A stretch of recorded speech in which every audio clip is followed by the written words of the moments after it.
Bonsoir Florent. Bonsoir Sylvia. C'est votre premier carnet de campagne sur cette présidentielle américaine. On va se poser une question, comment on vote les communautés religieuses. Mais avant ça, vous avez dégoté le moment gênant de la semaine. Un vrai moment gênant. On prend la direction du Sénat, où cette semaine, Amy Coney Barrett a été auditionnée par les élus.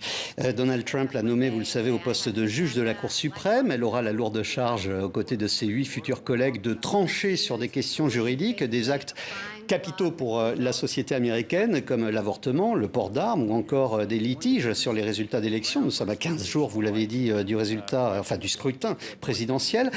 4 jours d'audition, donc pour des enjeux très lourds. Vous le voyez, les sénateurs à tour de rôle lui posent des questions. Et vient le tour d'un élu républicain de Louisiane, un certain John Kennedy. Rien, mais absolument rien à voir avec l'autre. Accrochez-vous, voici la séquence gênante. J'ai une dernière question. J'espère qu'elle sera facile. Elle l'est. C'est une question personnelle. Je suis curieux de nature. Qui est-ce qui s'occupe de la lessive chez vous? J'ai tenté d'impliquer mes enfants dans cette tâche, mais mes efforts n'ont pas toujours été couronnés de succès. Donc je gère le linge. Ah, vous êtes très impressionnante, Madame la juge. Merci, sénateur.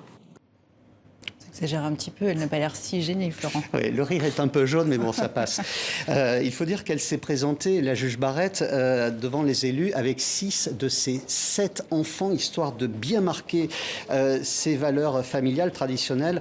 Elle a donc peut-être pas voulu ramener ce sénateur à ses chères études dans les années 60.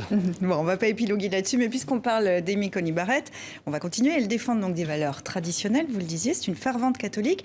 Cette nomination en pleine campagne électorale nous rappelle que le poids de la religion est conséquent aux États-Unis. Ah oui, et surtout pour le juge Barrett d'ailleurs. Regardez ce titre du journal Le Monde, c'était il y a quelques heures, qui associe la juge Barrett à l'enjeu du vote catholique. Devant la commission des affaires judiciaires du Sénat, évidemment, elle a eu un discours modéré. Ses convictions catholiques entreront-elles en ligne de compte pendant ses jugements? La question évidemment lui a été posée, elle a répondu. Sénateur, je ne vois pas de conflit entre le fait de vivre ma foi et celui d'être juge. Mes convictions catholiques ne s'imposeront jamais face à la loi. Bon, donc elle a tenté de rassurer, mais une question se pose. Les catholiques sont combien aux États-Unis et ils votent comment? Les catholiques, c'est 20% de la population américaine. Et pour un candidat à la présidentielle, pardon pour l'expression, mais le vote catholique est un magnifique terrain de jeu. Pourquoi? Parce que l'électorat n'est pas fixe, il n'a jamais été fixe. On peut prendre les élections précédentes. Lors de la dernière présidentielle, les catholiques, vous le voyez, ont massivement voté pour Donald Trump. En 2012 et 2016, ils se sont tous rassemblés autour des 2 candidatures de Barack Obama. Aujourd'hui, sur ce vote, selon un dernier sondage, eh bien, Trump et Biden sont à 50-50. Trump a l'avantage de nommer cette juge dont on vient de parler, qui est catholique, tandis que Biden, lui, il est catholique. Et oui, il est catholique, exactement. Et si Biden est élu, il sera le 2e président de l'histoire, le président catholique. Le premier était John Fitzgerald Kennedy. Les évangélistes constituent en fait le courant religieux le plus important aux États-Unis, 25% de la population.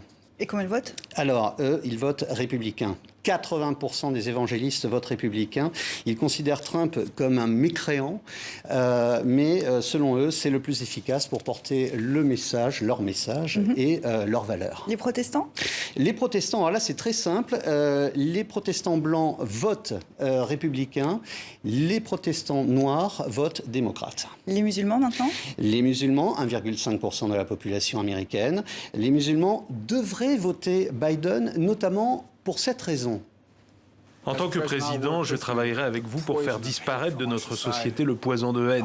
J'honorerai votre contribution et vos idées.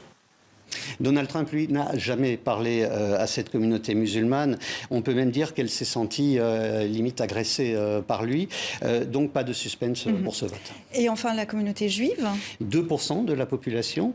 Être de gauche fait partie de la culture juive aux États-Unis. Des rabbins ont défilé avec Martin Luther King lors des grandes manifestations des années 60. Trump bénéficiera juste des votes d'une partie minime des juifs très impliqués dans la diaspora. Pour quelle raison? Eh bien, c'est une séquence qui date d'il y a 3 ans. J'ai décidé qu'il était temps de reconnaître officiellement Jérusalem comme capitale d'Israël. On s'en souvient. Lors du dernier scrutin, 70% des Juifs ont voté démocrate. Ce score ne devrait pas beaucoup. Et puis on le rappelle, c'est un peu cocasse, mais les États-Unis sont donc un pays laïque dont le président élu prête serment sur la Bible. La Bible, c'est tout le paradoxe. C'est tout le paradoxe. Tous les présidents ont prêté serment sur la Bible, même parfois sur 2 Bibles, comme Barack Obama en 2012, ou vous le voyez, Donald Trump il y a 4 ans. Tous sur la Bible, sauf John Adams, élu en 1797, il estimait que le gouvernement des États-Unis n'était absolument pas fondé sur la religion chrétienne, donc il a prêté serment sur un livre de droit. Quant à Roosevelt, que vous voyez, lui, il a juste levé la main droite. Merci Florent, je vous dis à vendredi prochain pour un nouveau carnet de campagne.